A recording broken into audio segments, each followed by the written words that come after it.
हर इंसान का पैसों के साथ अलग अलग रिश्ता होता है, कुछ का अच्छा तो कुछ का बुरा। ये बुक समरी पैसों को लेकर आपका नजरिया और पैसों के साथ आपके रिश्ते को एकदम बदल देगी। ये आपको रिवैल्यूएट करना सिखाएगी और आपका इस सवाल का जवाब ढूंढने में हेल्प करेगी कि क्या आपको पैसा ज्यादा प्यारा है या अपनी जिंदगी। आज हम बात करेंगे your money your life book के बारे में, जिसके ऑथर हैं विक्की रॉबिन। नमस्कार, आपका द विक्टोरियस हैक में स्वागत है। सबसे पहले आप सबको ये माइंडसेट चेंज करना पड़ेगा कि ज्यादा पैसे वाले लोग ही बेटर लाइफ जीते हैं और इस सोच के चलते ही लोग अधिक पैसे के लिए अधिक मेहनत करते हैं और इस माइंडसेट के साथ लोग पैसों के पीछे भागने लगते हैं और पैसा इनसे दूर भागने लगता है। ये सारा एक मनी ट्रैप की तरह होता है। इस मनी ट्रैप से बचने के लिए आपको अपना इनफ लेवल जानना पड़ेगा, जिसको ऑथर 5 पॉइंट के द्वारा एक्सप्लेन करते हैं। फर्स्ट पॉइंट है सर्वाइवल मोड, जिसका मतलब है लाइफ में बेसिक जरूरतों का होना, जैसे खाना पीना, कपड़े लत्ते और रहने के लिए घर। ये सारी चीजें हर इंसान को बेसिक जरूरतों में शामिल है। सेकेंड स्टेज है कंफर्टेबल जोन। इस स्टाइल में लाइफ कंफर्टेबली जीने के बारे में है, जैसे हम आपको तीनों वक्त का भरपेट खाना मिल रहा है, हम बीच बीच में स्नैक्स भी खा लेते हैं, रहने को एक कंफर्टेबल घर भी है, चैन की नींद सोते हैं, स्टडी करते हैं, यानी एक ऐसी लाइफ जीना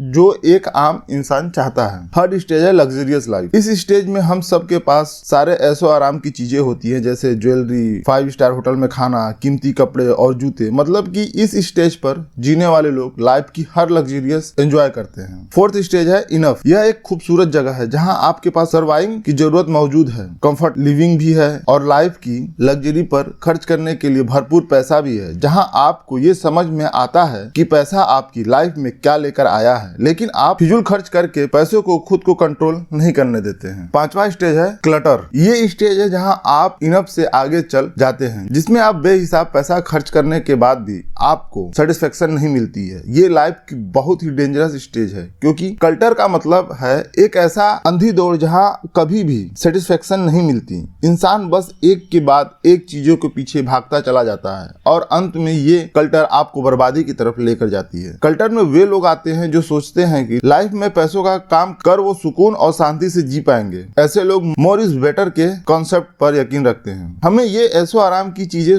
खुशी और संतुष्ट नहीं बनाती, बल्कि वो इमोशनल बनाते हैं जो हमें पैसे खर्च करके फील होते हैं। लोगों को कार की जरूरत नहीं है, उन्हें रिस्पेक्ट चाहिए, उन्हें कपड़े नहीं चाहिए, उन्हें कॉन्फिडेंस चाहिए। पैसे के पीछे भागना हमें गलत दिशा में ले जाता है, इसलिए आपको अपना इनफ खुद डिसाइड करना चाहिए ताकि आप हैप्पी लाइफ एंजॉय कर सकें। ऑथर वर्क को लेकर एक सवाल पूछते हैं, व्हाट इज अ वर्क। इस सवाल का जवाब बहुत से लोग देते हैं कि हम काम इसलिए करते हैं ताकि पैसे कमा सके और अपने खर्चे पूरे कर सके। रॉबर्ट थिबर्ट, जो कि एक इकोनॉमिस्ट है, उनका तो ये कहना है कि काम एक ऐसी चीज है जो लोग मन मारकर मजबूरी में पैसे कमाने के लिए करते हैं। जबकि फेमस पोएट खलील जिब्रान का मानना था कि काम प्यार की तरह है जो करने वाले को धीरे धीरे मारता है। पैसे को लेकर आपकी डेफिनेशन रॉबर्ट या खलील जिब्रान की तरह हो सकती है, लेकिन ये एक सवाल जरूर हमारे सामने खड़ा करती है कि क्या काम एक स्ट्रगल है या सक्सेस। दोस्तों, हमने ऐसा अपने आसपास देखा होगा कि लोग एक काम को पूरे जीवन भर करते रहते हैं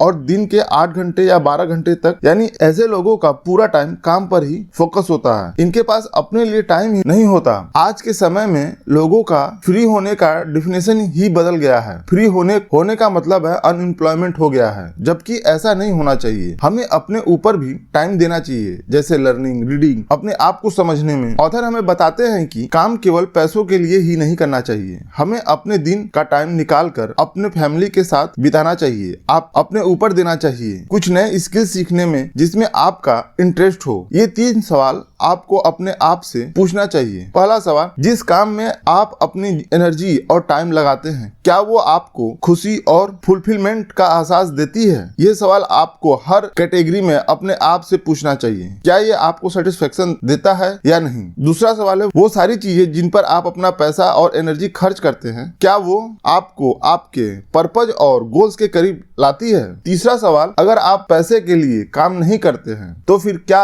होता, यानी आपकी लाइफ तब कैसी होती। ये समरी आपको ये रियलाइज कराती है कि फाइनेंशियल इंडिपेंडेंस का मतलब सिर्फ यही नहीं है कि आपके पास खर्च करने का ढेर सारा पैसा हो जिनसे आप खूब सारी चीजें खरीद सके, बल्कि फाइनेंशियल इंडिपेंडेंस का मतलब है कि आप खुद डिसाइड कर सके कि आपको अपनी डेली लाइफ में कब क्या चाहिए और क्यों चाहिए। ये थी your money your life book की समरी। फिर मुलाकात होगा, तब तक के लिए जय हिंद।